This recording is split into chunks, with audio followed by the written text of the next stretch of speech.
Okay, so a lot of you guys were asking about this, so I just wanted to do a quick video. This is going to be what the back part of my label would be. So this is all the cautions of the fact that I have SLSA in my bath bombs address, and then it is what's going to go on the top of it. However, the label paper that I was going to use is not an Avery brand, and this template from the Avery system that I use to make my labels did not line up with this label paper, so I had to actually spend more money and get the Avery label 3-inch paper or whatever. But that's all the other technical stuff. I did tape all of them closed because literally all I have to do is put the top label on here and it's done. So I'm not going to open it, but just so you can see the 3 different fragrances that I did and how I lined them up in there. So this is the shrink wrap that I showed a picture of, and I got these initially for the paint your own bath bomb kit paint things, so I can shrink wrap all of this, and hopefully that'll help the poly and the mica from sticking. So I had it for that purpose, and then found out that it worked good for these 1.75 inch bombs. So this is one of the tops, and I just very gently slide it in and bring it down to the bottom. If you can try to have the pretty part of it up on top, because you're going to be crimping it here, then that'll stay prettier once you do the end of it. But you know, this is not a perfect thing.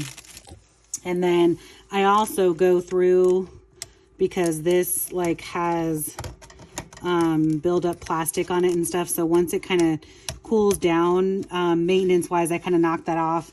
This needs to be replaced because that part of it's not good. But the particular machine that I put into the link actually comes with 2 of these, I believe, to replace it with. So anyway, I flatten this part out as much as I can, kind of hold it into there. My setting is on like a little over a 4.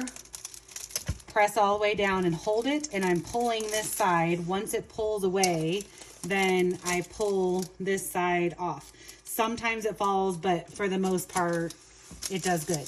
Now, this side is sealed, and sometimes it's not, like there's, you know, little gaps and stuff in here, but it's good enough. So just be gentle. I have not tried like putting all 3 of them in there and doing it, because I don't think that would be a good idea with this. This is why I would really love a national shrink wrap system.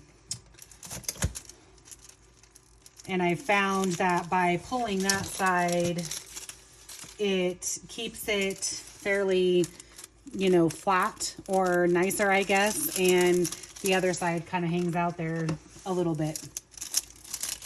And if it has a tiny hole or something in there, I'm totally okay with it for this, because then it's one less thing I have to do, as well as I'm putting them into the tub of love, so it doesn't matter.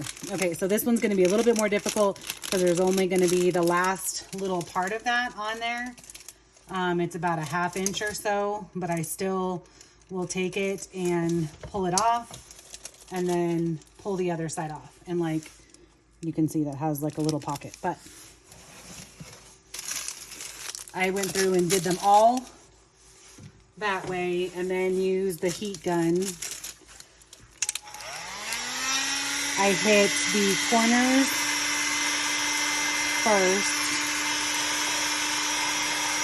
of it, kind of knock those down, and then do the pretty part and the pretty part.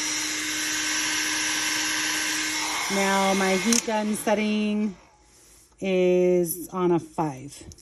So, you know, there are times when you're working with it that if you are too close, you know, then you would burn your fingers, but it shouldn't be like that incredibly hot to where that would happen.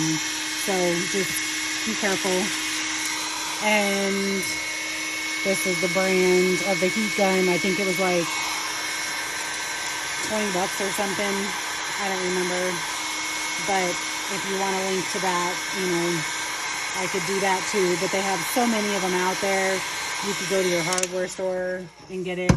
It's really not that expensive.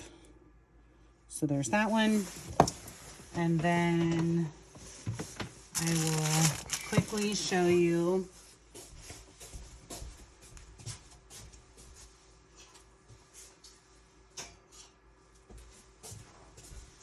like I said, I would wait for this to cool down a little bit more, but I'll take, you know, some type of a straight edge that's not like crazy sharp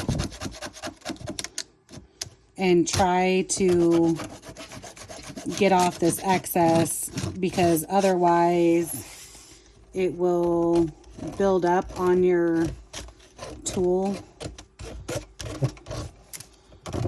I still think like I don't want to touch it because it's probably still hotter, but I've used this and I've used a spoon, and once it's like safe enough for me to be able to touch, just try to scrape up that little bit of plastic that would be on there.